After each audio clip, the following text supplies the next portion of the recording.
Doctor Manish आजाद अभी join कर रहे हैं। तब तक हम लोग इस पर चर्चा करते हैं। मनीष आजाद जी का जो टॉपिक है वह इम्पोस्टर सिंड्रोम है। ये इम्पोस्टर सिंड्रोम से जो होता है तो एक व्यक्ति का इंडिविजुअल साइकोलॉजिकल पैटर्न है, जो कि सेल्फ डाउट और अपने स्किल्स और टैलेंट को लेकर के इसमें रहता है। और काफी इंटरनलाइज से एक संदेह बना रहता है ना। इम्पोस्टर सिंड्रोम में सेल्फ डाउट, जहाँ की इंडिविजुअल्स जो है तो अपना स्किल टैलेंट या उसके जो परसिस्टेंट इंटरनलाइज फियर है, और उसको लगता है कि कहीं हमको कोई फ्रॉड ना कर दे, बहुत सारे एविडेंस के बाद भी। लेकिन ये मेंटल हेल्थ कंडीशंस तो नहीं है, लेकिन इसके साथ में एंजाइटी, स्ट्रेस और सेल्फ सैबोटेजिंग बिहेवियर अक्सर देखने को मिलता है। और ओवरवर्किंग और प्रोस्टेशन के कारण होता है। ये किसी भी व्यक्ति को हो सकता है, चाहे स्त्री हो या पुरुष हो। इसका जो सबसे इम्पोर्टेंट फीचर है, डाउट्स देयर एबिलिटी। अपने ही जो है, अपने ही स्किल है, अपने एबिलिटी, अपनी ही क्षमता पर वो डाउट किया करते हैं। उनको एक्सपोज हो जाने का भय होता है कि कोई हमको गलत ना कह दे, डाउन प्ले अचीवमेंट। और इस तरह का एटीट्यूड जो है सो वो डेवलप करता है एक्सटर्नल फैक्टर से, पर ज्यादा डिपेंड करने लगता है। और इनको जीवन में काफी सेल्फ एक्सपीरियंस का ये लाभ हानि का और इसको देखने को इनको मिला है। एंजाइटी और स्ट्रेस का काफी सामना करना पड़ा होगा। इसलिए इस तरह के व्यक्ति को रिकॉग्नाइज करके, और हम लोग अपने होम्योपैथी में इसके लिए एक अच्छा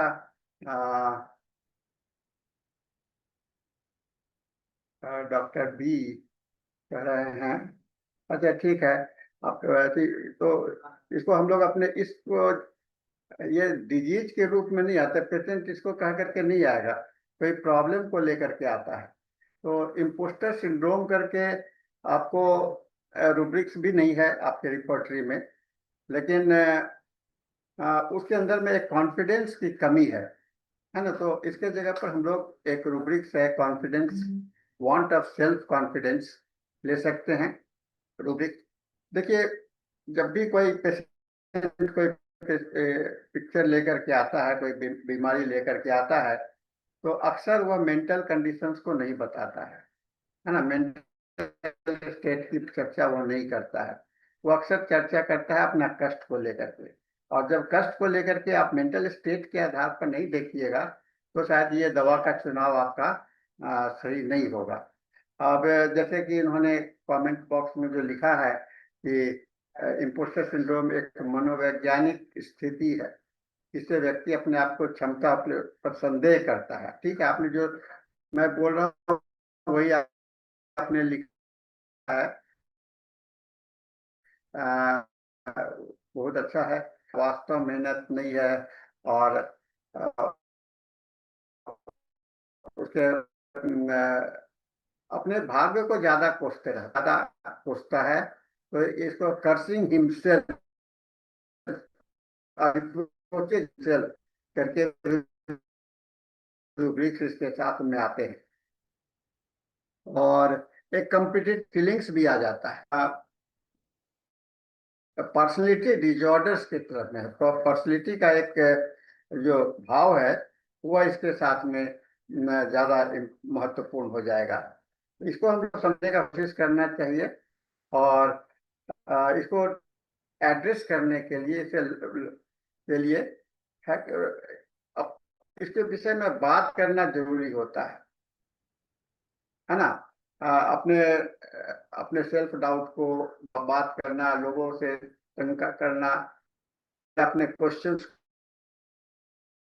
को, थॉट्स को भी एक तो सबसे बड़ा बीमारी जो है इम्पोस्टर सिंड्रोम का, वो होता है कि कंपेयरिंग विथ अदर्स, है ना। और एक चीज को हमेशा भय बना रहता है कि हमको लोग क्या कहेंगे, है ना। ये सबसे बड़ा बीमारी है, लोगों का कहीं, है ना, बीमारी कहते हैं लोग क्या कहेंगे। और इसके कारण ये इस तरह के व्यक्ति में ये आपको मिल सकता है।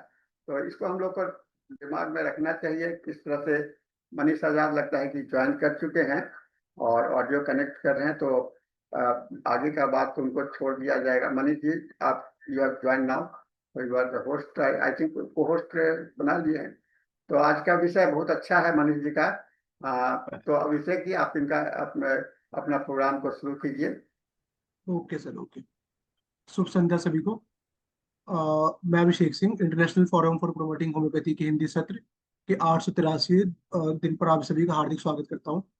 जैसा कि आप सभी जानते हैं कि IFPH एक अंतर्राष्ट्रीय होम्योपैथिक संस्था है जो कोविड काल से निरंतर दैनिक वेबिनार का आयोजन करा रही है। प्रारंभ में ये अंग्रेजी और मलयालम भाषा में किया जाता था, तत्पश्चात हिंदी भाषा में भी इसकी शुरुआत की गई। इस कार्यक्रम का मुख्य उद्देश्य होम्योपैथी की विशिष्ट पहचान के तहत ज्ञान को साझा करना और सभी के बीच सद्भावना को प्रोत्साहित करना है। अब मैं आपसे निवेदन करूंगा कि हम सभी 1 मिनट का मौन रखें और ईश्वर से मार्गदर्शन प्राप्त करें। Thank you very much, Abhishek ji. And I'm really very sorry to each and everyone जो भी यहाँ पे है। मैं क्लिनिक से जस्ट अभी लौटा और तो I'm really sorry कि मैं मतलब लेट हो गया आज। तो बिना टाइम वेस्ट किए आज का टॉपिक शुरू करते हैं। The topic is to understand impostor syndrome. क्या होता है, कैसे होता है, इसको कैसे ओवरकम किया जा सकता है। It is all about that. ठीक है। I am audible Abhishek ji? Yes sir. Okay. And screen भी विजिबल है? यस सर, बिल्कुल visual. Okay. So the topic is understanding imposter syndrome, what it is and how to overcome it. So हम इस topic में explore करेंगे psychological phenomena जहाँ पे high achievers अपनी एबिलिटीज को डाउट करते हैं एंड उनको बार बार ये डर होता है कि कहीं वो एक्सपोज हो जाए as a fraud. So they always fear that जो लोग उनको सुन रहे हैं या जो लोग उनको देख रहे हैं कहीं वो उनको फ्रॉड ना समझ लें। So this is about that fear only. यहाँ पे हम डिस्कवर करेंगे उन स्ट्रैटेजीज को जैसे आप उन कॉन्फिडेंस को रिक्लेम कर सकें और अपनी सही कैपेबिलिटीज को, अपनी ट्रू कैपेबिलिटीज को, अपने पोटेंशियल को पहचान सकें, ताकि अगर आप इम्पोस्टर सिंड्रोम से ग्रसित हैं या if you are feeling that you are being suffering from impostor syndrome, then how homeopathy can help you और how we can help you, it is all about that. Just a second. ठीक है। सो सबसे पहले impostor syndrome होता क्या है? Impostor syndrome is a psychological phenomena. ठीक है। सबसे पहली बार 1978 में डिस्कवर किया गया था, डिस्क्राइब किया गया था। And it is a deep seated belief that one is intellectually इनएडिक्वेट despite evidence of competence. तो यहाँ पे इंसान के पास एक पूरा एविडेंस है कि वो कॉम्पिटेंट है, मतलब उसने अपने आप को प्रूव करके रखा हुआ है। जैसे लेट्स टेक एन एग्जांपल कि Amitabh Bachchan is there and we all know that Amitabh Bachchan is a good actor, okay, and he has proved himself from the very long time. बहुत बार उसने अपने आप को प्रूव किया है कि he is a good actor. वो अच्छे से अपना अभिनय कर लेते हैं और उनको किसी की सराहना की जरूरत नहीं है या किसी के सर्टिफिकेट की जरूरत नहीं है। ठीक है।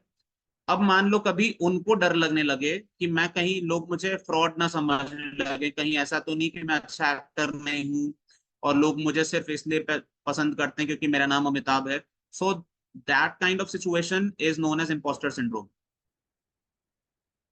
तो इम्पोस्टर सिंड्रोम क्या है? सबसे पहले इसको पॉलिन रोज क्लांस ने और सुजान इमेस ने, पॉलिन रोज ने और सुजैन ने 1978 में एक साइकोलॉजिकल पैटर्न को पाया जहां पे इंडिविजुअल्स अपने अकॉम्प्लिशमेंट्स के बाद भी एक परसिस्टेंट इंटरनल फियर से जूझ रहे होते हैं, जहां पे उनको ये डर होता है कि कहीं वो फ्रॉड तो नहीं है का डर। ठीक है। Despite external evidence of their competence.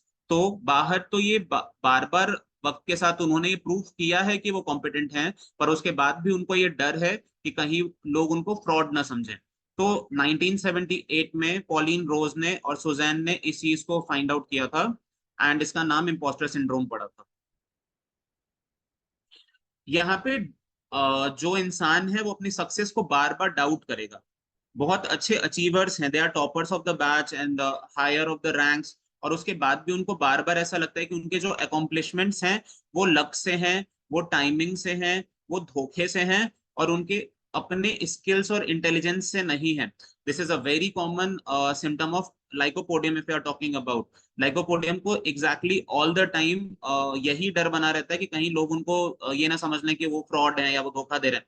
खुद पे डाउट होता है हमेशा। और ये हम कहीं ना कहीं इसी चीज के बारे में पढ़ रहे हैं कि यहाँ पे डाउट होता है उनके अपने सक्सेस पे। उनको बार बार ये लगता है कि वो जो जीते थे, या इट इज लाइक 2020 का कोई match, let's talk about world cup, Dhoni ने अपना मैच जिताया 2020 में। और अब आज के टाइम पे हम ये मान लें कि धोनी सिर्फ लकी कैप्टन था, इस वजह से हमने वो वर्ल्ड कप जीता। ओके, तो हमने उसकी सारी की सारी मेहनत को धराशायी कर दिया एक सेकंड में। कल को धोनी अगर ये सोचने लगे कि वो ये चीज लक से जीता था, तो then that is impostor syndrome. उसको ये डर लगने लग रहा है कि वो जो जीता था वो नकली था, और वो जो जीता वो लक से था, वो टाइमिंग से था, या धोखे से था। मैं इसका एक बहुत अच्छा एग्जांपल दे सकता हूँ हम लोगों की दुनिया से। होम्योपैथ जब शुरू शुरू में क्लिनिक पे बैठना शुरू करते हैं, जब आपका बीएचएमएस जस्ट खत्म हुआ होता है, मेरे सिनारियो में एमडी भी खत्म कर लो और उसके बाद आप क्लिनिक पे जाके बैठो, एंड शुरू शुरू में पेशेंट नहीं आते, ठीक है, या मेरे सिनारियो में ही आते हैं, आप अपने फादर के क्लिनिक पे बैठ रहे हैं, ठीक है, और लोग आपको ये सोच, मतलब लोग आपकी जगह पे आपके फादर को दिखाना पसंद करेंगे। यहाँ पे ये प्रॉब्लम नहीं है कि आपके पास नॉलेज कम है, यहाँ पे सीन ये है कि उनके पास 30 ईयर्स का 40 ईयर्स का एक्सपीरियंस है, राइट। आप अपनी कैपेबिलिटीज को डाउट करने लगोगे, आपको ये लगने लगेगा कि कहीं ऐसा तो नहीं कि I am not a good knowledgeful person, या मैं अच्छा डॉक्टर नहीं हूँ, ऐसा तो नहीं है। तो वो जो डर है ना, वो जो डाउट है, वो धीरे धीरे इंपोस्टर सिंड्रोम में कन्वर्ट हो जाएगा। वाइड स्प्रेड इम्पैक्ट, अगर इसकी बात करें कि ये दुनिया में आज कितना फैला हुआ है, अगर इस चीज के बारे में बात करें, तो हमारे आसपास के रहने वाले लोगों में से 78 to 82%, यानी कि अगर 100 लोगों से आप मिल रहे हैं डेली लाइफ में, तो उसमें से 82 लोग इस चीज से सफर कर रहे हैं। 82 पीपल आउट ऑफ 100 लोग इस चीज से सफर कर रहे होते हैं। और वो अलग अलग प्रोफेशन के, अलग अलग डेमोग्राफी के, या अलग अलग जेंडर के हो सकते हैं।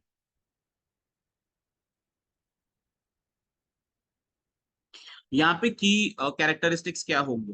फर्स्ट होगा परसिस्टेंट सेल्फ डाउट।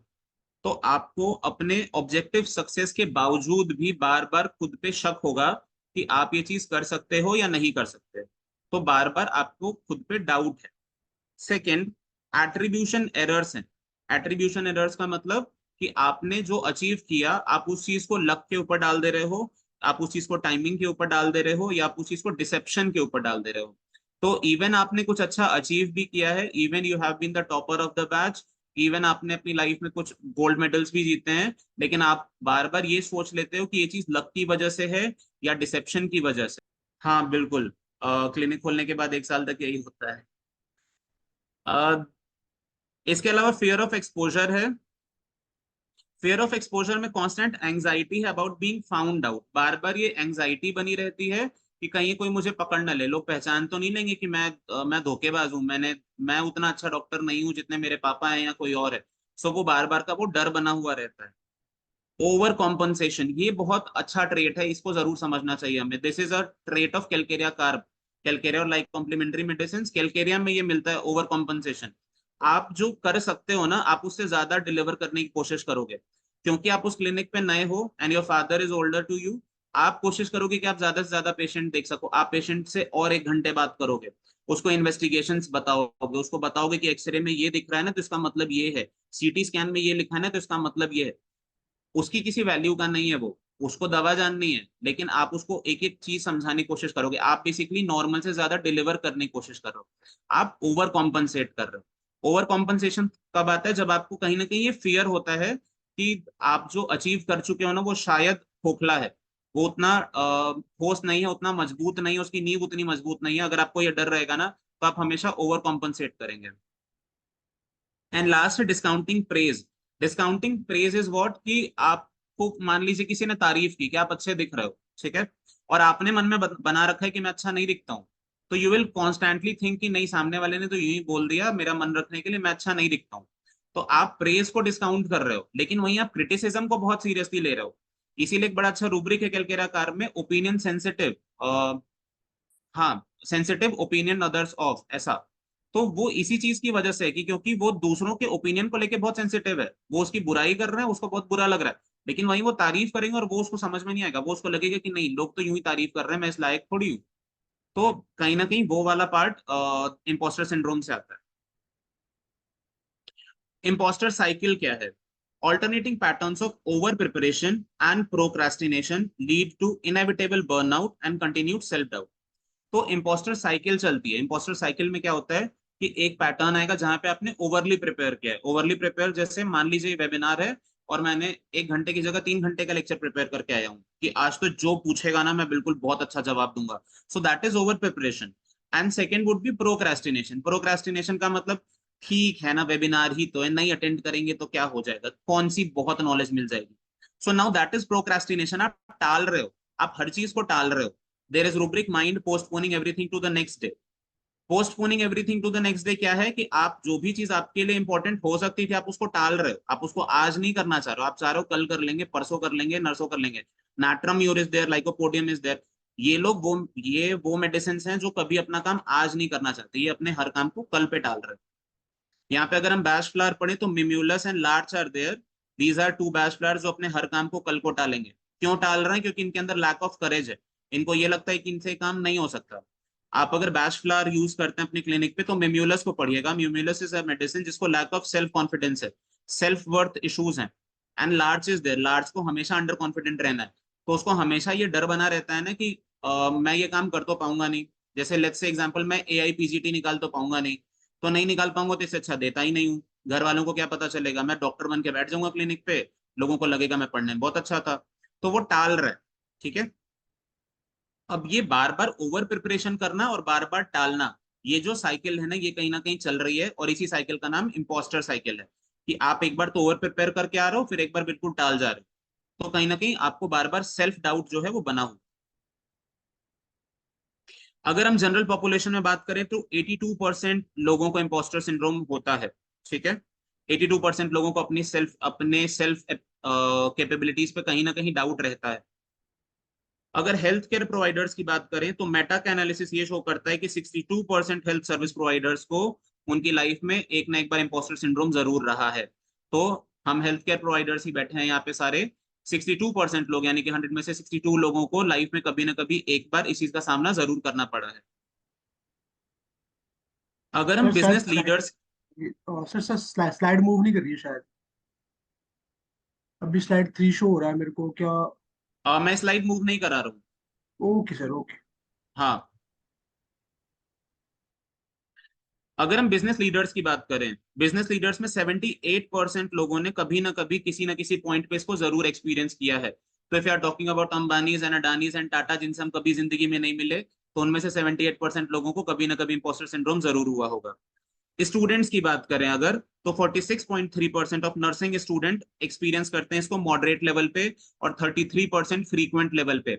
हम नर्सिंग स्टूडेंट्स की बात कर रहे हैं क्योंकि ये रिसर्च जो है वो नर्सिंग स्टूडेंट्स के बीच में हुआ था।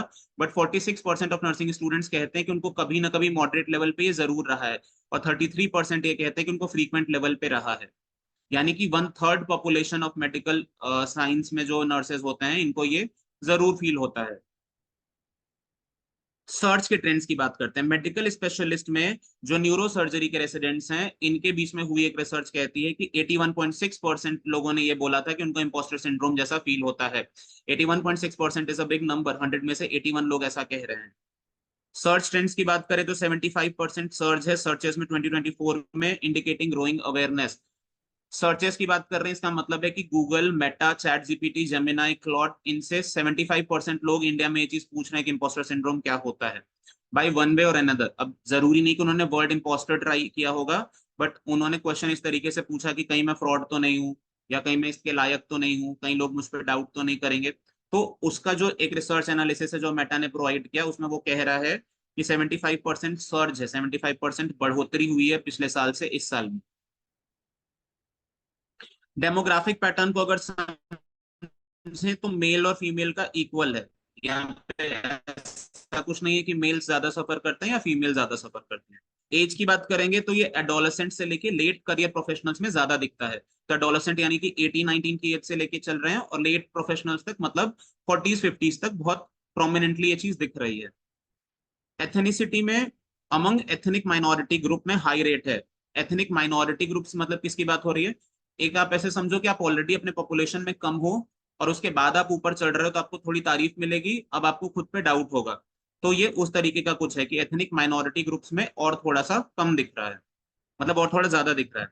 और प्रोफेशन में कॉम्पिटिटिव अचीवमेंट ओरिएंटेड फील्ड्स में ज्यादा दिखता है। तो यानी कि अगर आप मॉडलिंग की फील्ड में हैं, अगर आप सिंगिंग की फील्ड में हैं, आजकल मेडिकल फील्ड में भी अच्छा खासा कंपटीशन है, तो अगर आप ऐसी फील्ड में हैं, आपकी फील्ड में हाई कंपटीशन है, तो ऐसे में जरूर दिखेगा।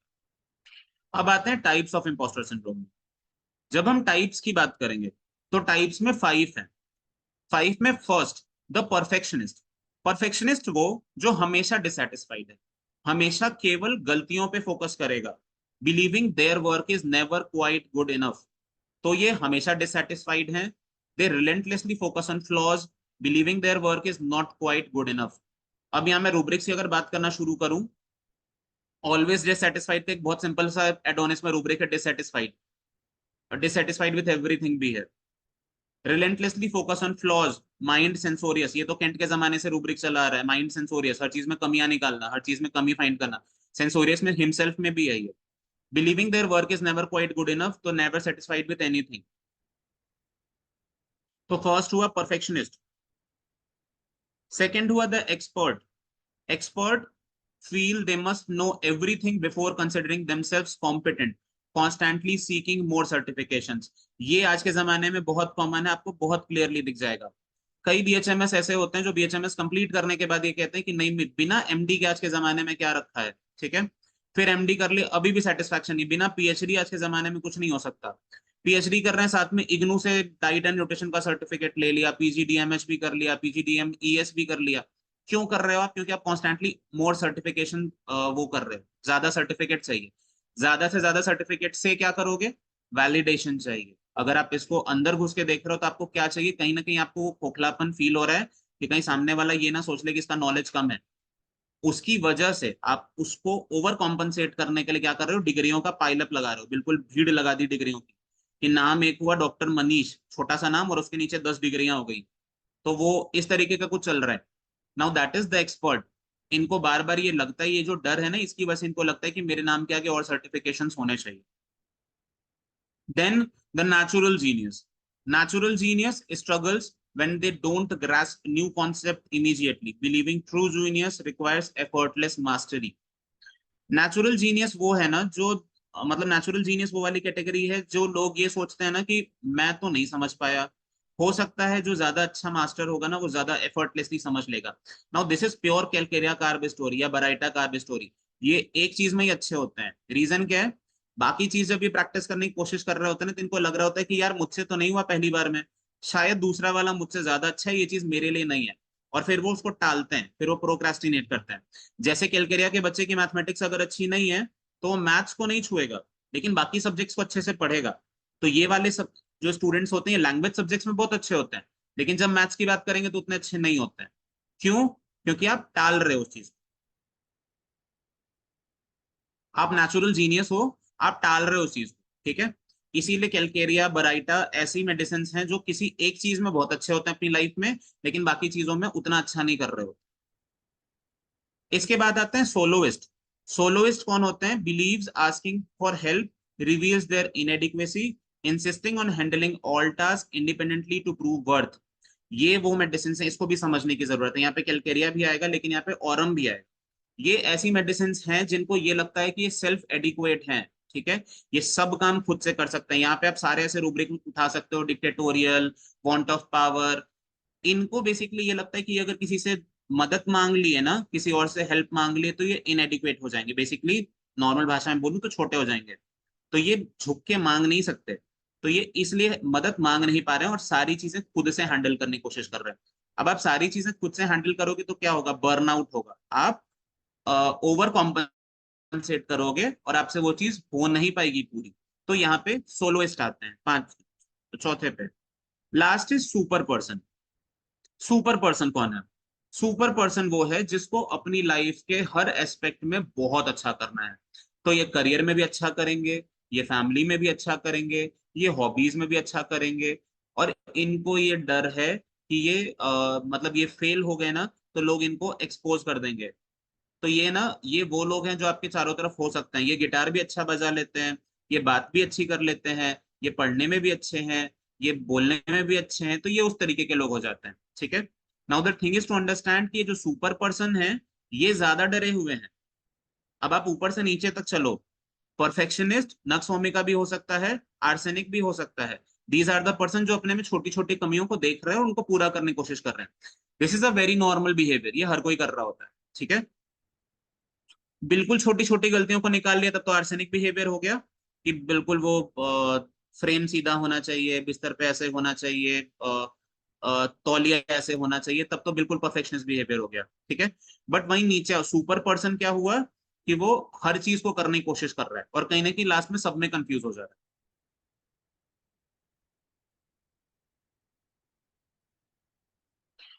एपिडेमियोलॉजी, एपिडेमियोलॉजी क्या बताती है कि कौन कौन अफेक्टेड है। हम अभी इसी पे बात ही कर रहे थे। ग्लोबल प्रेवलेंस 82% का है, तो दुनिया में 82% लोगों ने कभी ना कभी अपनी लाइफ में इसको जरूर फील किया हुआ है। कॉमन है एकेडेमिया में और बिजनेस में, जैसा मैं बता रहा था कि एकेडमिक में, हेल्थ केयर में, टेक्नोलॉजी में बहुत ही कॉमन है। आज के जमाने में जब एआई आधे टेक्नोलॉजी वालों की मतलब जिंदगी खा के बैठा है, कि मतलब आप बीपीओज में जॉब नहीं कर सकते, एआई कर लेगा, कॉल सेंटर्स में जॉब नहीं कर सकते, एआई कर लेगा, आगे चल के कोडिंग वालों की भी जिंदगी चली जाएगी, तो आपका कंपटीशन अब एआई से हो गया। आप अब यहाँ पे अचीव करने के लिए लड़ रहे हो,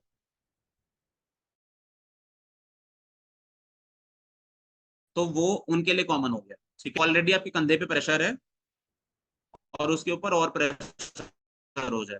जैसे मान लो कि कोई किसी ऐसी पॉपुलेशन को बिलोंग करता है जो ऑलरेडी बहुत कम है, बहुत ही कम है माइनॉरिटी में। जैसे इंडिया में सडनली आईएएस बन जाए, लेट्स से एग्जांपल, कोई पारसी हो इंडिया में और वो सडनली आईएएस बन जाए, तो उसके ऊपर बहुत प्रेशर होगा कि एक तो मैं पारसी इंडिया में कम और ऊपर से मैं आईएएस बन रहा हूँ। तो वो मतलब वो ज्यादा सोचेगा इस चीज के बारे में कि I am the first Parsi to become an IAS, कहीं मेरे साथ ये ना हो जाए, कहीं कोई मुझे फ्रॉड ना बोल दे, कहीं कोई ये ना बोल दे कि मेरे साथ मतलब फेवरिज्म हुआ है। तो वो वाला जो डर होता है ना, वो मार्जिनलाइज ग्रुप में ज्यादा हो। Why does impostor syndrome happen, अब ये चीज थोड़ा जरूरी है। एक सेकेंड। इम्पोस्टर सिंड्रोम क्यों होता है?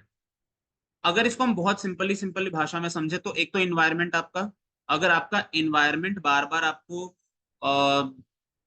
घर में, बिल्कुल छोटे बच्चे से चलते हैं, अगर आपका घर बार बार आपको ये बोल रहा है कि आप पढ़ने में बहुत अच्छे नहीं हो, तुम्हारा भाई बहुत अच्छा है, मामा के लड़के टॉपर है और तुम टॉपर नहीं हो, तुम कर सकते हो, तुम कर क्यों नहीं रहे हो, तो आपका इन्वायरमेंट बार बार आपको बोल रहा है कि आप उस लायक नहीं हो।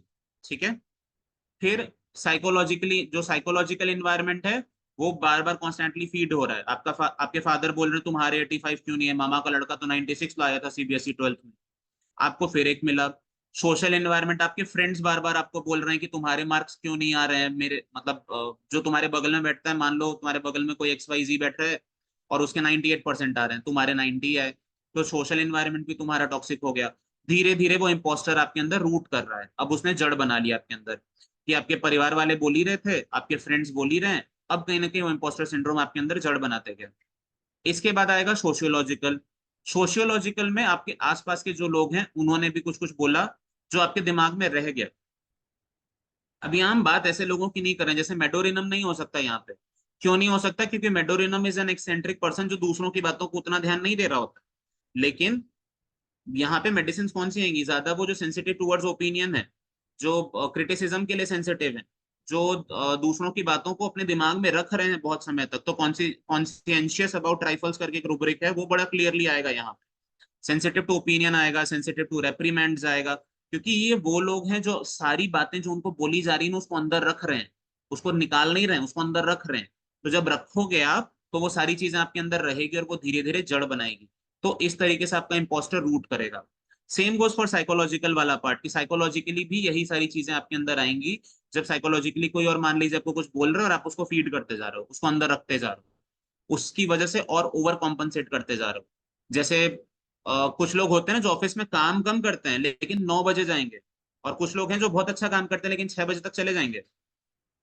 अब यहाँ पे क्या हो रहा है, जो 9 बजे तक रुक रहा है ना, वो काम उतना अच्छा नहीं कर पा रहा है लेकिन ओवर कॉम्पनसेट कर रहा है। कि क्योंकि मैं काम धीरे कर रहा हूँ तो मैं 9 बजे तक करूंगा, बॉस मुझसे नाराज नहीं होगा क्योंकि ये तो लेट तक रुकता है। तो वो चीज जो जो ओवर कॉम्पनसेशन है ना, वो कहीं ना कहीं इंपोस्टर सिंड्रोम में बड़ा क्लियरली आता है।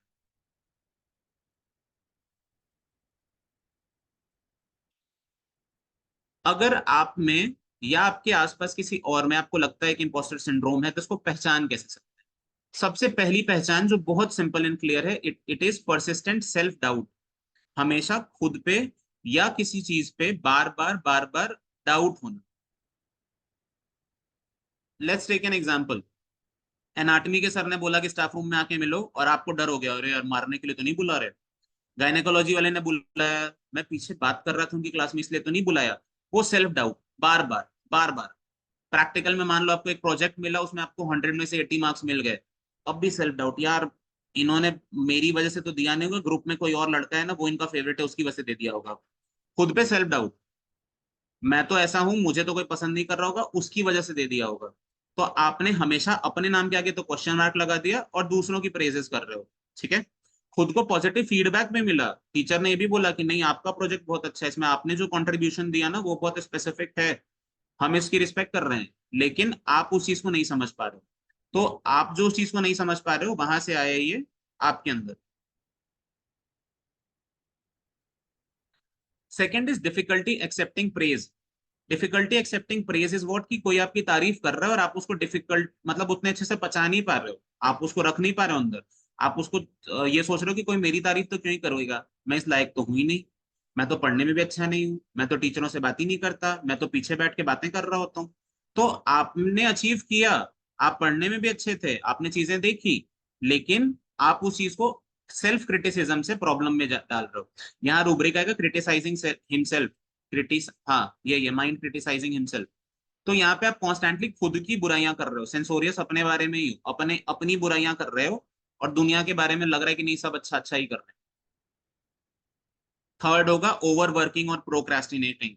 प्रोक्रेस्टिनेटिंग का रूब्रिक मैंने बता ही दिया कि postponing everything to the next day है। और ओवर वर्किंग इसलिए है क्योंकि आपने कोई एक एलिमेंट्स फ्रॉम का रूब्रिक क्लियर किया हुआ है। एलिमेंट्स फ्रॉम रेप्रीमेंड, तो मुझे एक बार डांट पड़ी, अब मैं ज्यादा करके दिखाऊंगा। एलिमेंट्स फ्रॉम रिप्रोचेस, मुझे किसी ने रिप्रोच किया, मैं जरूर करूंगा। एलिमेंट्स फ्रॉम सप्रेस्ड एंगर, मुझे एक दिन डांट पड़ी थी, मेरे पापा ने खूब चिल्लाया था, मैं रात भर तक पढ़ूंगा। तो ओवर वर्किंग क्यों? क्योंकि आपने एक एलिमेंट फ्रॉम का रूब्रिक सेटिस्फाई किया है। ठीक है। अब आप एक्सेसिव वर्क करेंगे या तो टास्क को टालेंगे। ठीक है। तो ये हुआ ओवरवर्किंग और प्रोक्रेस्टिनेटिंग वाला जो साइकिल था मैं शुरू में बता रहा था, वो चल रहा है। फीलिंग आउट ऑफ प्लेस, आप जिस जगह तक पहुंच गए, अब इसको ऐसे समझो, आप अचीवर थे, शुरू से आपके अच्छे नंबर आए थे, शुरू से आपने बहुत बढ़िया किया था अपनी लाइफ में, आपकी केस टेकिंग भी अच्छी है, आपका मेडिसिन नॉलेज भी अच्छा है, रिपोर्टरी नॉलेज भी अच्छा है, अच्छी जॉब मिल गई। ठीक है। बतराज में नॉर्मली 35,000 पे हायरिंग होती, आपको 60,000 पे हायर किया। क्या देख के? आपकी कैपेबिलिटीज देख के। अब बतराज आपसे एक्सपेक्ट कर रहा है कि आप अच्छा कमा के दो, और आप नहीं दे पा रहे हो, आप डर रहे हो कि यार मैं तो फ्रॉड हूं ना, मेरे में तो वो काबिलियत है ही नहीं कि मैं कैसे करूं। ठीक है। तो वो जो डर है, वो फीलिंग आउट ऑफ प्लेस है, वो डर आपके अंदर बना हुआ है, वो डर नहीं जा रहा है। क्यों? क्योंकि आपके घर वाले शुरू से बोलते थे कि मामा का लड़का तो पढ़ने में अच्छा है, आप उतने अच्छे तो नहीं हो, तो फिर मैं तो इतना अच्छा हूं नहीं, मुझे 60,000 की सैलरी कैसे मिली? चलो किस्मत से मैंने शायद इंटरव्यू वाले को बेवकूफ बना लिया होगा। नहीं, बिल्कुल नहीं। जो इंटरव्यू में पैसे दे रहा है ना, उसको पता है कि आपकी काबिलियत क्या है। आप उस चीज को नहीं भुना पा रहे हो, आप उस चीज को ना उस पर विश्वास कर पा रहे हो, ना उस पर खरे उतर पा रहे हो, क्योंकि आप सेल्फ डाउट में फंसे हो। The last is avoiding risk. Avoiding risk क्या है? कि आप नए चैलेंजेस, नए अपॉर्चुनिटीज को नहीं लेना चाह रहे हो। यहाँ पे भी समझो, आपकी 45,000 की सैलरी है, आपने बीएचएमएस कंप्लीट कर लिया, एमडी कर लिया, किसी कॉलेज में चले गए गुजरात में पढ़ाने, 45,000 की सैलरी मिल रही है, आप बहुत खुश हो। ठीक है। अब यहाँ पे आपको कोई और कंपनी मान लो नई आई मार्केट में, लेट्स से आजकल तो बहुत सारे चल रहे हैं, किसी कंपनी होमियो डूडलर नाम की किसी कंपनी ने आपको 65,000 पे हायर करने की बात करी, और आप पीछे भाग रहे हो कि नहीं नहीं, मैं तो 4 साल से पढ़ा रहा हूँ जी, मैं तो बहुत खुश हूँ, मैं क्यों करूँ? तो वो जो सेल्फ डाउट है ना, कि आप कुछ नया करना ही नहीं चाह रहे हो, आप भाग रहे हो पीछे कि नहीं नहीं मैं नहीं करूंगा, तो वो जो डर है ना, वो बेसिकली इस चीज में है। आरबीएस के में काम भी कम होता है। So basically hesitation to pursue any new challenge and opportunities due to an intense fear of failure और पोटेंशियल एक्सपोजर। तो जो पोटेंशियल एक्सपोजर है, वो जो डर है कि कहीं ना कहीं लोग मुझे फ्रॉड समझ लेंगे, उस डर से बचने के लिए आप उस काम को करना ही नहीं चाह रहे, आप उस काम से पीछे हटो। ये हुआ इम्पोस्टर सिंड्रोम को पहचानने का तरीका। अगर आपको दिख रहा है कि कोई बार बार खुद पे डाउट कर रहा है, कोई अपनी तारीफ को पचा नहीं पा रहा है, किसी को ऐसा लग रहा है कि वो मतलब आपको लग रहा है कि कोई पेशेंट है जो ओवरवर्क करता है या तो प्रोक्रास्टिनेट करता है, उसको उसकी प्लेस से अलग फील होता है, या फिर वो रिस्क को अवॉइड कर रहा है, तो आप डायग्नोज कर सकते हैं कि हाँ, यहाँ पे हमें इम्पोस्टर सिंड्रोम दिख रहा है।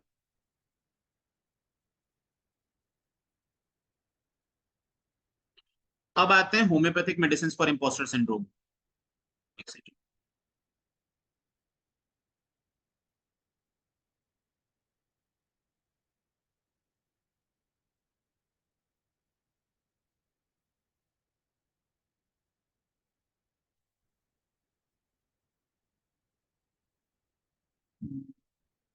हम्म होम्योपैथिक अप्रोच। सबसे पहले कॉन्स्टिट्यूशनल अंडरस्टैंडिंग। सबसे पहले हमें ये समझना होगा कि जब हम किसी भी डिजीज की, ऐसे डिजीज की बात कर रहे हैं जो मेंटल लेवल पे है, तो यहाँ पे कॉन्स्टिट्यूशन पकड़ना जरूरी है। यहाँ पे आपको समझना पड़ेगा कि कॉन्स्टिट्यूशन किस चीज का है। ठीक है, यहाँ पे हम सिर्फ मतलब ऐसे नहीं वर्क कर सकते कि तुम्हें डर लग रहा है, फियर फ्रॉम डार्क, फॉस्फोरस खा लो, स्ट्रामोनियम खा लो, नहीं कर सकते। ठीक है, आपको पूरा देखना होगा। अगर आप फॉस्फोरस सोच रहे हैं, तो आपको साथ में ये भी सोचना होगा कि उसका अटेंशन सीकिंग बिहेवियर है, उसका मतलब उसको फोरसेकन फीलिंग होना चाहिए, उसका फैमिली से स्ट्रेंजमेंट होना चाहिए, वो अफेक्शनेट होना चाहिए। तो ये सारे रूब्रिक जब सारे सेटिस्फाइड होंगे तो फॉस्फोरस हो। ठीक है, तो कॉन्स्टिट्यूशन का मतलब ये कि आपको पूरे पेशेंट को देखना पड़ेगा। यहाँ पे सबसे पहले की मायाज्मेटिक कंसिडरेशन देख लेते हैं कि मियाज्म क्या होना चाहिए। फर्स्ट एंड फॉरमोस्ट मियाज्म होना चाहिए साइकोसिस। तो यहाँ पे अगर हम इंपोस्टर सिंड्रोम का मियाज्मेटिक एनालिसिस करेंगे, तो the first and top most मियाज्म हमें क्लियरली दिखना चाहिए, वो होना चाहिए साइकोसिस। क्यों होना चाहिए साइकोसिस? क्योंकि है आपका टेंडेंसी छुपाने का, कवर अप करने का। आप जो भी कर रहे हो उसको छुपा रहे हो, उसको हाइड कर रहे हो, और उसको फसाड से या नकलीपने से दिखाने की कोशिश कर रहे हो। यानी कि अंदर तो रखा है कुछ और ऊपर दिखा रहे हैं कुछ और। ठीक है, अंदर तो बहुत सारा सेल्फ डाउट रखा है, सेल्फ लोडिंग रखा है, और ऊपर दिखा रहे हैं कि नहीं, आई एम वेरी कॉन्फिडेंट। इसीलिए बाद में कैलकेरा का ट्रांसेंड होता है लाइकोपोडियम में, कि आपने शुरू में धीरे धीरे तो दिखाया, फिर लास्ट में आई एम ओवर कॉन्फिडेंट, तो हो गए। साइकोसिस के बाद आएगा सोरिक मियाज्म। सोरिक क्यों? क्योंकि एंजाइटी है, एंटिसिपेशन है, feeling of lack of inadequacy है। रूब्रिक एंजाइटी के तो बहुत सारे रूब्रिक्स हैं भाई, कि anxiety family of, anxiety children of, anxiety career of, anxiety future about, anxiety money matters about. तो वो सभी चीजों के रूब्रिक्स हैं। एंटिसिपेशन का तो है ही, एंटिसिपेशन एलिमेंट्स फ्रॉम खुद में बहुत बड़ा रूब्रिक है। एंड उसके बाद फीलिंग ऑफ लैक और इनएडिक्वेसी, की अपने आप को कमजोर समझना, अपने आप को समझना कि मैं उस लायक नहीं हूं। इसके बाद आएगा सिर्फ सिफिलिटिक। सिफिलिटिक क्यों? क्योंकि आप सेल्फ सैबोटाज कर रहे हो। अगर ये चीज इस लेवल तक चली जाए कि आप सेल्फ डिनायल में चले गए या सेल्फ सैबोटाज मैकेनिज्म में चले गए, तो यहाँ पे सिफिलिटिक मियाज्म है। फर्स्ट मेडिसिन जो कि इस सारी चीज को सेटिस्फाई करेगी, जैसा मैंने शुरू करते ही बोला था, इस लाइकोपोडियम क्लेवेटम। फर्स्ट मेडिसिन जो सबसे पहले दिमाग में आनी चाहिए वो लाइकोपोडियम आनी चाहिए। क्यों?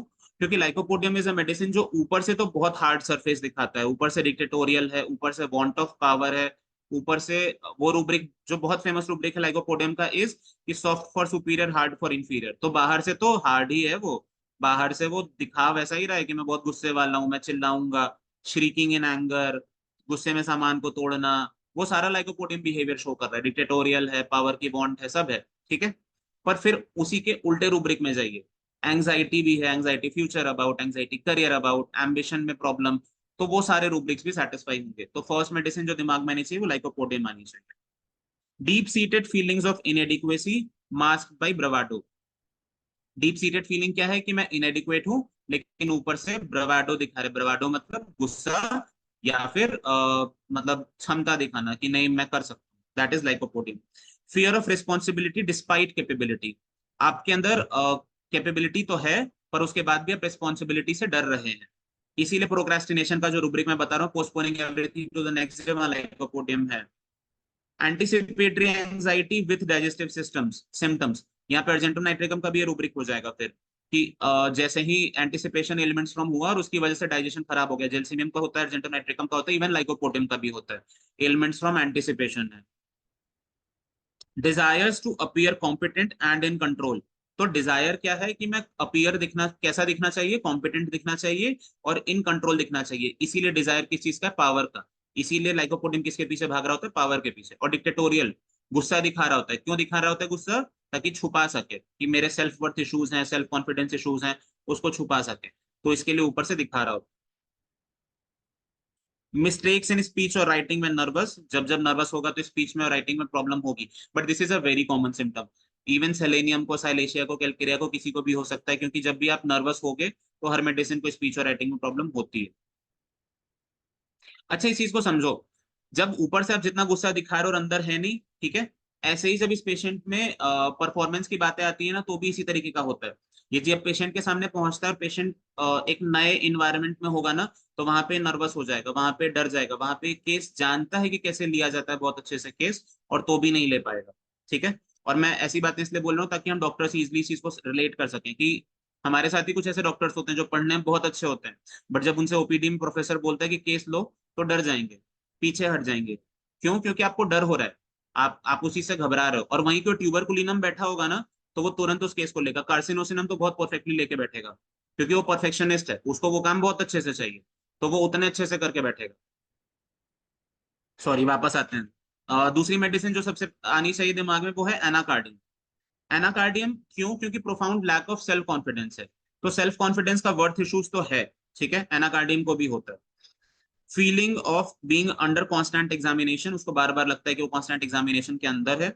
Fair of failure in examinations और इवैल्यूएशंस, फेयर ऑफ फेलियर है एग्जामिनेशंस में, इवैल्यूएशंस में, इन बेसिस पे जेलसिमियम भी आनी चाहिए। Sensation of having two wills, ये भी हम जानते हैं बहुत अच्छे से कि एक विल है, एक जगह एंजल बैठा है जो बोल रहा है कि इस काम को कर लो, दूसरा बोल रहा है कि नहीं बिल्कुल मत करो। तो अब इस एंजल को इस सिचुएशन में भी समझिए कि जहां पे इंपोस्टर का सिंड्रोम होगा, वहां पे ये एक एंजल बोल रहा है कि नहीं इस काम को कर लो, तुम टॉपर हो, तुम 75,000 80,000 अर्न करना डिजर्व करते हो। और लेकिन दूसरा वाला बोलेगा कि नहीं नहीं, 30,000 ठीक है ना यार, मैं जहाँ काम कर रहा हूँ ना, यहाँ लोग मेरी इज्जत करते हैं, लोग मुझसे प्यार करते हैं, मैं इसको छोड़ के नहीं जाऊंगा। तो वो डर है ना जो आपको रोक रहा है, वो एनाकार्डियम में इस तरीके से होगा। वो जो टू वेल्स का क्लैश है वो ऐसे दिखेगा। Then there is improvement from eating, ये ध्यान रखिएगा, एनाकार्डियम को ईटिंग से रिलीफ होता है। इसमें एक चीज नहीं लिखी हुई जो मैं जरूर बताऊंगा, एनाकार्डियम का प्लग वाला जो रूब्रिक है ना, वो ध्यान रखिएगा। प्लग इज कि उसको लगता है कि उसके ऑरिफिस में प्लग फंसा है, ठीक है। ये स्टूल में भी आके आपको बोलेगा कि ऐसा लगता है कि बिल्कुल कुछ कुछ अटक गया है रास्ते में और निकल नहीं रहा है, ठीक है। कॉन्स्टिपेशन में ये उस लेवल पे जा सकता है। जब आप माइंड के लेवल के सिम्टम्स ले रहे हैं ना, और ये एनाकार्डियम अपना एंगर दिखा रहा है, तो सप्रेस्ड एंगर में बोलता है ना कि एक बात है जो खटक जाती है दिमाग में, और वो खटकी ना, तो फिर मैं नहीं समझता सामने वाले को, क्योंकि एनाकार्डियम में रूब्रिक्स है इन ह्यूमैनिटी के भी, ठीक है। एनाकार्डियम में ऐसे रूब्रिक्स भी हैं कि वो सामने वाले, मतलब वो सामने वाले पे हाथ उठा सकता है, मार पीट सकता है, मुझे एग्जैक्ट वर्ड्स नहीं याद आ रहे रूब्रिक के, बट इन ह्यूमैनिटी के रूब्रिक्स भी एनाकार्डियम में मतलब कंप्लीटली सेटिस्फाइंग है। वो क्यों आ रहे हैं? क्योंकि वो प्लग वाला रूब्रिक भी है कि मुझे सामने वाले की बातों में खटक जाता है ना, तो मैं ये कर देता हूँ। तो वो खटक जाता है, पर अगर आप क्रॉस क्वेश्चनिंग करेंगे तो वो कहीं ना कहीं बार बार इस वर्ड को यूज करेगा कि हाँ मुझे प्लग हो रहा है। वो एक चीज है जो अटक जा रही है आपके दिमाग में। नेक्स्ट मेडिसिन जो हम शुरू से डिस्कशन कर रहे हैं कि silicea, silicea and calcarea carb very near by medicine. दोनों का ही ओपिनियन से बहुत फर्क पड़ता है। आप जितनी बार ओपिनियन के रूब्रिक्स को डिस्कस करेंगे, अच्छा आज मेरे कहने पे ना आप इस रूब्रिक को जरूर देखिएगा, माइंड सेंसिटिव ओपिनियन अदर्स। इस रूब्रिक में ना कैलकेरिया की पूरी फैमिली बैठी हुई है, फॉस भी है, फ्लोर भी है, सल्फ भी है, कैलकेरिया सिलिकेटा भी है और कैलकेरिया कार्ब भी है, ठीक है। ये रूब्रिक बहुत इंपॉर्टेंट है और इस चीज को देखना होगा आपको अगर आप कैलकेरिया को समझना चाह रहे हो तो। रीजन बीइंग ना कि कैलकेरिया एक ऐसा पेशेंट है जो आपके पास भी आएगा, बगल वाले के पास भी जाएगा और उसके बगल वाले के पास भी जाएगा। बस इसको कोई इसके घर में बोलने वाला होना चाहिए कि वो डॉक्टर भी अच्छा है। क्यों? क्योंकि ये वांट ऑफ गुड ओपिनियन भी है, लॉन्गिंग गुड ओपिनियन। इसको चाहिए अच्छा ओपिनियन, तो ये जाएगा, ये जाके सुनेगा कि अच्छा मैं ठीक हो जाऊंगा। हाँ, उसने सांत्वना दी, मैं चला आया। अगले दिन कोई मुझे बोलेगा वो डॉक्टर भी अच्छा है, तो मैं उससे भी जाके मिल गया। तो इसको सबसे अच्छा ओपिनियन चाहिए। साइलेशिया पे आते हैं। Lack of self confidence despite capability. अच्छा, mathematics capability, mathematics ability for एक रूब्रिक है माइंड में, मैथमेटिक्स एबिलिटी फॉर। साइलेशिया उसमें है, ठीक है। बट जब आप साइलेशिया के पेशेंट से मिलोगे ना, तो उसको कॉन्फिडेंस नहीं होगा अपने मैथ्स पे, जबकि उसके अंदर कैपेबिलिटी पूरी है, उसने बीटेक मैथ्स पे कर रखी होगी या मैथ्स बहुत अच्छी होगी उस बच्चे की, पर उसको डर होगा मैथ्स से। तो ये दिखेगा आपको, क्योंकि कैपेबिलिटी में भी है और इनेबिलिटी में भी है। सिर्फ साइलेशिया ही है जो दोनों रूब्रिक्स को सेटिस्फाई कर रही है। Fear of failure specially in public performance, silicea एक ऐसा पेशेंट है जो पब्लिक परफॉर्मेंस से भाग रहा होता है, नॉर्मली डर रहा होता है फेलियर से, पर ऑब्स्टिनेट भी है, अड़ जाएगी कि नहीं मुझे नहीं करना है तो नहीं करेगा। फिर एंटिसिपेटरी एंजाइटी बिफोर प्रेजेंटेशंस और एग्जामिनेशंस, एग्जामिनेशन से पहले या किसी परफॉर्मेंस से पहले एंटिसिपेशन रहेगा और उसकी वजह से डर रहेगा। एक चीज और, एलिमेंट्स फ्रॉम एम्बैरेसमेंट है साइलेशिया में, इसके साथ इवेडिंग लुक्स है। तो इवेडिंग लुक जरूर देखिएगा, ये बहुत क्लियरली दिखता है ओपीडी सेटअप में। अगर सामने वाला आपसे आंख मिला के बात नहीं कर रहा है, आप जितनी बार बात कर रहे हो और वो आंखें चुरा रहा है, तो इसका रूब्रिक है इवेडिंग लुक्स का। इवेडिंग लुक्स में silicea is a prominent remedy. इसके अलावा छोटे बच्चों के केस में अगर बच्चे अपनी माँ के कान में सिम्टम्स बोल रहे हैं और आपसे डायरेक्टली नहीं बोल रहे हैं, तो silicea is the single remedy in this rubric given by Roger Morrison. ठीक है, और ये सिंगल मेडिसिन है उस रूब्रिक में कि पेशेंट अपनी कंप्लेंट अपने बगल वाले के कान में बोल रहा होता है और आपको नहीं बोल रहा हो। ठीक है, silicea is the single medicine in this. तो ये लैक ऑफ सेल्फ कॉन्फिडेंस का ये लेवल मैं बताना चाह रहा हूँ कि इस तरीके का लैक ऑफ सेल्फ कॉन्फिडेंस आपको दिख सकता है।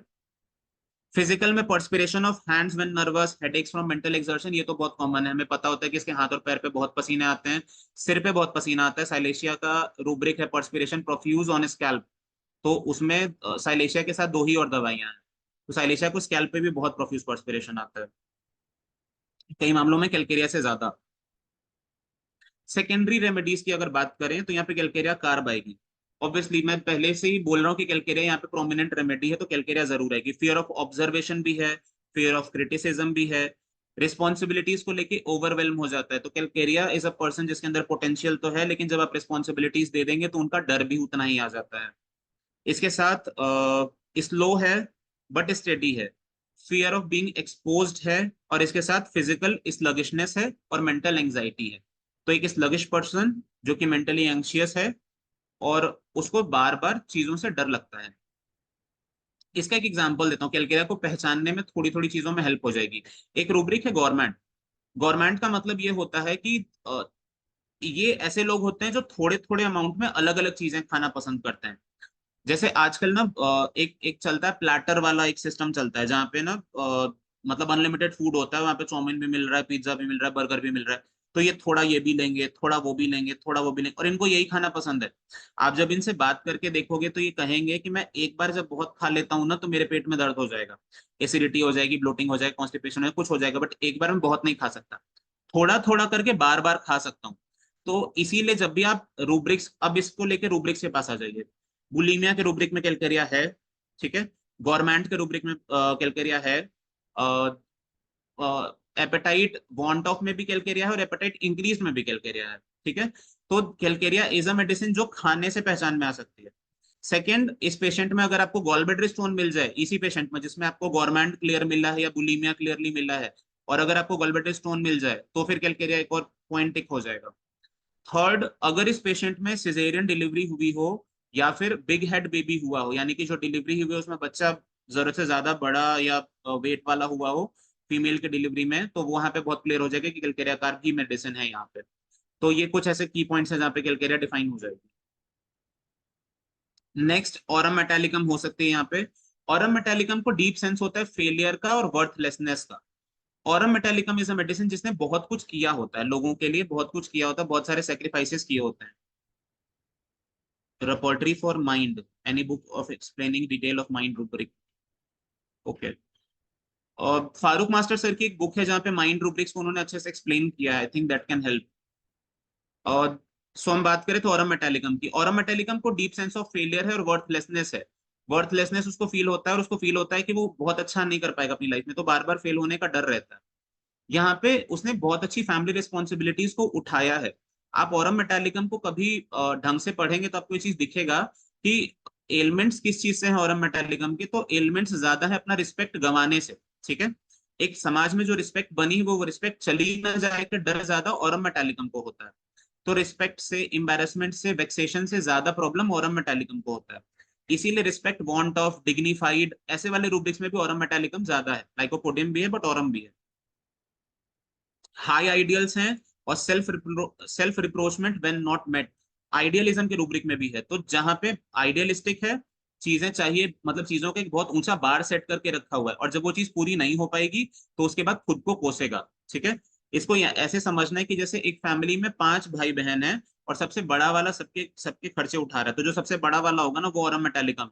ठीक है, उसने बहुत हाई स्टैंडर्ड बना रखे हैं कि सबको फोन भी दिलवाऊंगा, सबको कॉलेज भी भेजूंगा, सबको पढ़ाऊंगा भी, तो सबकी रिस्पॉन्सिबिलिटी भी उठा रहा है, तो सेंस ऑफ रिस्पॉन्सिबिलिटी हाई भी है। ठीक है, और उसके बाद जब वो पूरी नहीं कर पाए, जैसे मान लो छोटी बहन की जो शादी थी वो बहुत अच्छे घर में नहीं हुई, अब वो चीज का दुख, उस चीज का सेल्फ रिप्रोचमेंट, उस चीज के लिए खुद को कोसना, और उस चीज के बाद में चल के सुसाइड कर लेना। ठीक है, दैट इज ऑरम मेटालिकम की स्टोरी, थोड़ी थोड़ी ऐसी ही हो। अर्जेंटम नाइट्रिकम ऑब्वियसली यहाँ पे याद आनी चाहिए। Argentum nitricum is a person जो कि हमेशा परफॉर्मेंस से पहले डरेगा। तो argentum nitricum is totally a medicine जो कि परफॉर्मेंस में बहुत अच्छा होता है, अगर मौका मिलेगा तो बहुत अच्छा परफॉर्म कर पाएगा, लेकिन डरता बहुत है। ठीक है, आप इसको इसके चलने के तरीके से पहचान सकते हो। Argentum nitricum is a fastidious person, थोड़ा सा पैर पतले होते हैं। जब आप इसको पढ़ोगे, एलेंस की नोट में ही बहुत क्लियरली लिखा है कि इसके पैर पतले होते हैं, तो चलता बहुत तेज है, लेकिन आगे की तरफ झुक जाएगा और बहुत तेज तेज चलेगा। ठीक है, उतनी जल्दी नर्वस होता है और उतनी ही जल्दी खुश भी हो जाता है, तो इसके दोनों का प्रॉक्सिमिटी आपको दिखेगा। ये उस सिम्टम में भी दिखता है कि उसको मीठा खाना पसंद भी है, पर मीठे खाने से डायरिया भी हो जाता है। ठीक है, आज के लिए काफी है। अब केस टेकिंग कंसिडरेशंस पे आते हैं कि आप अगर ऐसे किसी पेशेंट का केस ले रहे हैं तो आपको क्या क्या चीजें पूछनी जरूरी है। अगर आप ऐसे किसी पेशेंट का केस ले रहे हैं तो वहां पे आपको कुछ चीजें जरूर पूछनी चाहिए। First is onset and triggers. Onset and triggers पूछना जरूरी है। आपको जरूर पूछना चाहिए कि चीज शुरू कैसे हुई थी, यहाँ पे ट्रिगर पॉइंट क्या था, ये जो भी आपकी परेशानी आई है इसका ऑनसेट कहाँ से हुआ, कितने साल पुरानी परेशानी है, ट्रिगर कैसे हुआ, ये चीजें जरूर पूछिए। मैं यहाँ पे कुछ इंपॉर्टेंस देना चाहूंगा कुछ रूब्रिक्स का। एक बहुत अच्छा सेक्शन है जनरल्स में कॉन्वोल्सेंस एलिमेंट्स आफ्टर के रूब्रिक का। कॉन्वोल्सेंस एलिमेंट्स आफ्टर का रूब्रिक तब यूज किया जाता है जब आपको किसी पेशेंट पे ये क्लियरली मिल जाए कि मुझे निमोनिया हुआ था और निमोनिया के बाद से मैं आज तक ठीक नहीं हुआ। Kali carb is the prominent remedy in that rubric, कि कॉन्वोल्सेंस एलिमेंट्स आफ्टर निमोनिया। ठीक है, कैलीकार्ब प्रोमिनेंट रेमेडी है। टाइफॉइड आफ्टर, ऐसे अगर आपको रूब्रिक मिला कि convalescence elements after typhoid, psorinum is the prominent remedy in that rubric. कई पेशेंट आके बोलते हैं कि टाइफॉइड हुआ था और उसके बाद मेरे बाल झड़ने आज तक बंद नहीं हुए। जब आप पुराने राइटर्स को रेफर करेंगे तो सोरिनम ओनली रेमेडी है। आजकल के राइटर्स को रेफर करेंगे, जैसे अगर आप सिंथेसिस एडोनिस में आ जाएंगे तो 17 मेडिसिन और भी हैं। तो इस तरीके के रूब्रिक्स को जरूर देखिए। फैमिली हिस्ट्री में बहुत इंपॉर्टेंट रूब्रिक्स आ जाते हैं, जैसे किसी के फैमिली हिस्ट्री में डायबिटीज और कैंसर दोनों मिल रहा है तो कार्सिनोसिनम को एक बार जरूर सोचिए कि हो सकता है। तो ऐसे रूब्रिक्स को जरूर एक बार रेफर कीजिए। Again coming to the point, childhood and family dynamics को जरूर पूछिए, जरूर पूछिए। अगर आपको किसी पेशेंट का मेंटल सिम्टम इंपॉर्टेंट मिल रहा है तो यहाँ पे जरूर पूछिए कि आपका बचपन कैसा रहा, आपके चारों तरफ जो लोग थे वो कैसे थे, आपका परिवार कैसा था, आपके भाई बहन थे तो कितने थे, कैसे थे, कैसे माहौल में आप पले बड़े, ये चीजें जरूर पूछिए। ड्रीम्स एंड फियर्स को जरूर पूछिए कि आपको कैसे सपने आते हैं, कैसी चीजों से डर लगता है। मैंने आजकल की होमपैथ में एक चीज और देखी कि आप क्वेश्चंस पूछने से घबरा रहे होते हो, पीछे हट रहे होते हो, और ये मैंने खास करके अभी जेनजीज में ज्यादा देखी है। तो बेसिकली मुझे ये समझ में नहीं आता है कि आप मतलब एक बना रखा है ना कि होम्योपैथ क्वेश्चंस बहुत पूछते हैं, तो इससे आप बच रहे होते हो। पूछो, जितने ज्यादा सवाल पूछोगे ना उतना ज्यादा और क्लियर कर पाओगे चीजों, तो पूछो। ड्रीम्स एंड फियर्स जरूर पूछो, फियर्स बहुत इंपॉर्टेंट हो जाएंगे तो पूछो, क्योंकि fears of dark, fear of thunderstorm और फियर ऑफ फायर क्रैकर्स अगर तीनों मिलता है और साथ में फियर ऑफ डॉग मिल गया तो phosphorus is the perfect remedy, कोई और रेमेडी इसकी जगह नहीं ले पाएगी। फिजिकल कॉन्कोमिटेंट जरूर पूछो, अगर किसी कंप्लेंट के लिए पेशेंट आया है और उसके साथ फिजिकल कोई प्रॉब्लम हो रही है तो पूछो, क्योंकि फिजिकल कॉन्कोमिटेंट बहुत अच्छे मिलेंगे। जैसे हमने अर्जेंटम नाइट्रिकम को रट रखा है एलेंस की नोट की मदद से कि एंटीसिपेशन एग्रावेशन होगा साथ में डायरिया होगा, तो वैसे और मेडिसिन भी हैं, इनको पढ़िए, फिजिकल कॉन्कोमिटेंट जरूरी है। सबसे लास्ट, लाइफस्टाइल मॉडिफिकेशन। अगर आपको ये प्रॉब्लम्स हैं तो लाइफस्टाइल मॉडिफिकेशन में कुछ चीजें जरूर होनी चाहिए जो आपको सजेस्ट करना चाहिए as a doctor. First is mindfulness practice. Mindfulness practice क्या है? क्या पेशेंट को बोलिए कि भैया फुल टाइम मेडिटेट करो, मेडिटेशन के लिए बैठो। ठीक है, जरूरी है। अर्थ से कनेक्ट कीजिए, तो वैसे टाइम पे आप बोलिए कि नंगे पैर घास पे थोड़ी देर चलो, क्योंकि वो क्या होता है, वो ग्राउंडिंग टेक्निक कहा जाता है उसको, कि आप ग्राउंड कर रहे हो खुद को। कॉग्निटिव रिस्ट्रक्चरिंग, तो ये तो बार बार काउंसलिंग से होगा कि आप कॉग्निटिव रिस्ट्रक्चरिंग कैसे करेंगे, उसको बार बार काउंसिल कीजिए कि आप अकेले नहीं हो इस दुनिया में, आपके साथ और लोग भी हैं, हम आपकी मदद करने के लिए ऐसे एम्पैथेटिकली अगर आप करेंगे तो बहुत अच्छा रहेगा। आज का मैं कंप्लीट करूंगा लास्ट में एक रिसर्च याद दिला के। 2012 में एक रिसर्च हुई थी, इसका रिसर्च पेपर पब्लिश हुआ है, आप इसको जरूर पढ़िएगा। इस रिसर्च पेपर में लिखा है कि homeopathy is better than all other pathies, ठीक है, not on the basis of medication, बिल्कुल नहीं, but only on the basis of case taking techniques. क्यों? क्योंकि हम पेशेंट से इतना टाइम बिताते हैं बात करके, 45 मिनट्स का 30 मिनट्स का जो सेशन होता है, उसमें जो वो एम्पैथी होता है ना, हम जो लोगों को सुन रहे होते हैं, उसकी वजह से। अब मैं यहाँ पे ये नहीं बोल रहा हूँ कि हमारी मेडिसिन वर्क नहीं करती हैं, बट मैं ये कह रहा हूँ कि अंग्रेज अगर ये मान भी रहे हैं ना कि हम एम्पैथेटिकली बहुत अच्छा कर रहे हैं, तो दैट इज ऑल्सो गुड, क्योंकि सीरियसली एम्पैथी इज इंपॉर्टेंट, क्योंकि हम ह्यूमन से डील कर रहे हैं, हम एनिमल से डील नहीं कर रहे। आई थिंक आज के लिए इतना बहुत है। Thank you very much. Thank you sir for such a wonderful session. और टाइम भी ऑलमोस्ट हो गया हम लोगों का, so now I conclude this session here and hand it to over the English team for further proceedings. Over to English team.